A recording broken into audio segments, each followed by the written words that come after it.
వికాసం పేరుతోని నిరుద్యోగ యువతి యువకులు SC, ST, BC, EBC, minority, pH physically handicap ఉన్నటువంటి యువతి యువకులకు నిరుద్యోగ సమస్యలు పరిష్కరించడం కోసం ఒకవైపు ప్రభుత్వ ఉద్యోగాల కల్పన మీద దృష్టి పెడుతూనే రెండో వైపు ప్రభుత్వం స్వయం ఉపాధి పథకాన్ని విస్తృతంగా తీసుకెళ్లాలని నిర్ణయం తీసుకున్నటువంటి గౌరవ ముఖ్యమంత్రి రేవంత్ రెడ్డి గారికి, డిప్యూటీ సీఎం బట్టి విక్రమార్క గారికి, అదేవిధంగా క్యాబినెట్ లో ఉన్నటువంటి మంత్రులందరికీ మేము కార్పొరేషన్ చైర్మన్లుగా పేరు పేరున ధన్యవాదాలు తెలియజేస్తా ఉన్నాం.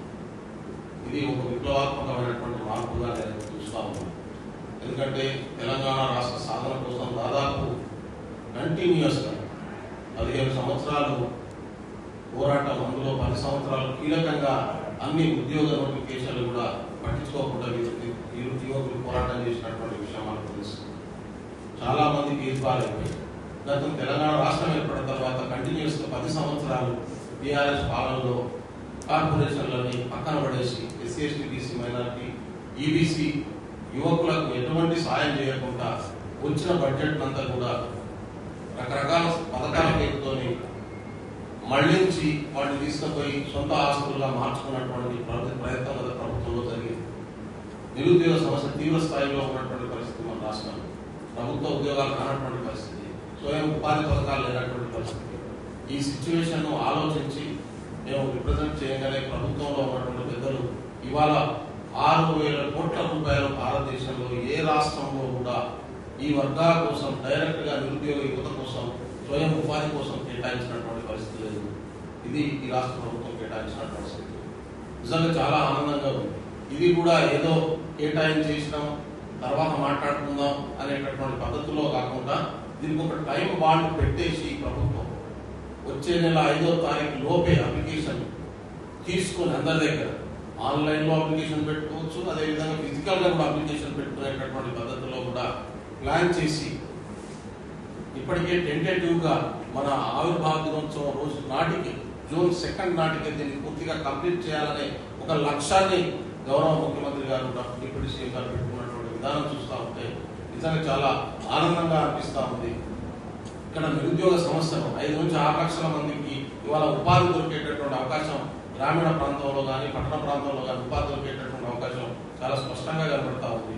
అందుకనే ఇంత విప్లవాత్మకమైనటువంటి నిర్ణయం తీసుకున్నటువంటి ఈ ప్రభుత్వానికి సహకరించాల్సినటువంటి బాధ్యత ప్రతి ఒక్కరి మీద ఉందని చెప్పి, సపోర్టుగా నిలబడాల్సిన బాధ్యత ప్రతి ఒక్కరి మీద ఉందని చెప్పి ఈ సందర్భంగా నేను భావిస్తాను. మిత్రులారా, ఇవాళ ఒకవైపు ప్రభుత్వం భారీ ఎత్తున ఇటువంటి కార్యక్రమాలకు దిగుతా ఉంటాయి.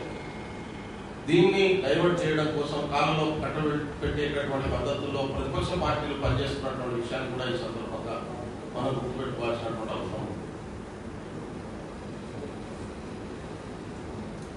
అయితే ఇది ప్రీతం గారు చెప్పినట్టు పూర్తి స్థాయి గైడ్ లైన్స్ ప్రభుత్వం 1-2 రోజుల్లో రిలీజ్ చేయబోతున్నది. ఇది జస్ట్ ఆరంభం మాత్రమే అనుకుంటా ఉన్నాను. ఎందుకంటే బడ్జెట్ లో ఇంకా చాలా విషయాలు వచ్చేటటువంటి అవకాశం ఉంటుంది. బడ్జెట్ లో మనం ఊహించిన దానికంటే కూడా నిరుద్యోగ సమస్యలు పరిష్కరించడం కోసం, యువతను ఆదుకోవడం కోసం, SC, ST, BC, minority, EBC వర్గాలను అండగా నిలబడడం కోసం ఒక విప్లవాత్మకమైనటువంటి నిర్ణయాలను ఈ ప్రభుత్వం తీసుకోబోతున్నది. తెలంగాణ రాష్ట్రాన్ని ఏ లక్ష్యం కోసం అయితే సాధించుకున్నాం, ఉమ్మడి రాష్ట్రంలో ఆంధ్ర, రాయలసీమ పెత్తనం కొనసాగుతుంది, తెలంగాణ నిర్లక్ష్యానికి గురి అవుతుంది, తెలంగాణ ప్రాంత యువతకు ఉద్యోగాలు రావట్లేదు, ఉపాధి అవకాశాలు రావట్లేదు, వచ్చిన ఇక్కడున్న ఉద్యోగాలు కూడా ఆందోళనకి అప్పచెప్తున్నటువంటి స్థితిలో ఖచ్చితంగా రాష్ట్రం ఏర్పడితే తప్ప న్యాయం జరగదని తెలంగాణ యువత ఏదైతే పోరాటం చేసిందో వాళ్ళకి అండగా నిలబడేటటువంటి పద్ధతిలో, వాళ్ళని ఆదుకునేటటువంటి పద్ధతిలో ఈ ప్రభుత్వం నిర్ణయాలు తీసుకోబోతున్నది. ఈ నిర్ణయం దాంట్లో భాగంగానే ఇవాళ చూడాల్సినటువంటి అవసరం ఉందని చెప్పి నేను భావిస్తా ఉన్నాను.